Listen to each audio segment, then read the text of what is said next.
So recently, there is an anchor on MSNBC named Mehdi Hasan who posted a clip from his show, and a man who will remain unnamed responded to him and told him, "You're not really brown, more like a light tan, just like white people. Plus, you're a Caucasian by definition, buddy."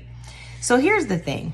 You know, when we have these lengthy debates about whether or not critical race theory should be taught in classrooms, and we all say, you know, critical race theory isn't really taught in classrooms until you get to college or law school. This is exhibit A for why it actually should be taught in schools. There's a book that I read in my critical race theory class at the University of Washington. This book is called White by Law.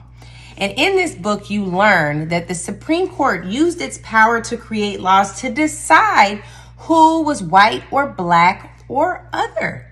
And the thing about it is this white man who tweeted to Mehdi happened to tell him something that was in fact the truth by law.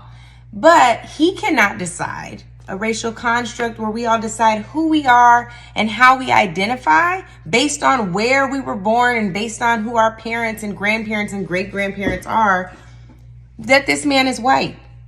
So by law, when you go into case law from the Supreme Court, there are rulings where they said Mexicans are white, where they said Syrians are white, where they said Asian Indians are white, and yet they said the Japanese are not white. They said Native Americans, even when half white, are not white.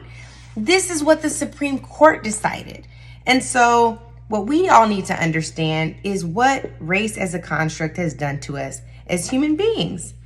And one of the things that we also have to understand is what the law's role has been in that. And one of my favorite quotes in this book by the great Ian Haney Lopez says this: "The operation of law does far more than merely legalize race. It defines as well the spectrum of domination and subordination that constitutes race relations."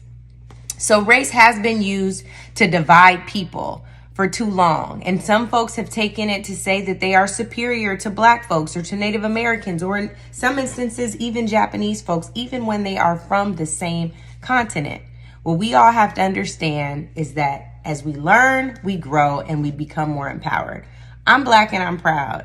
And Mehdi told you what he was, son, and you don't get to decide his race.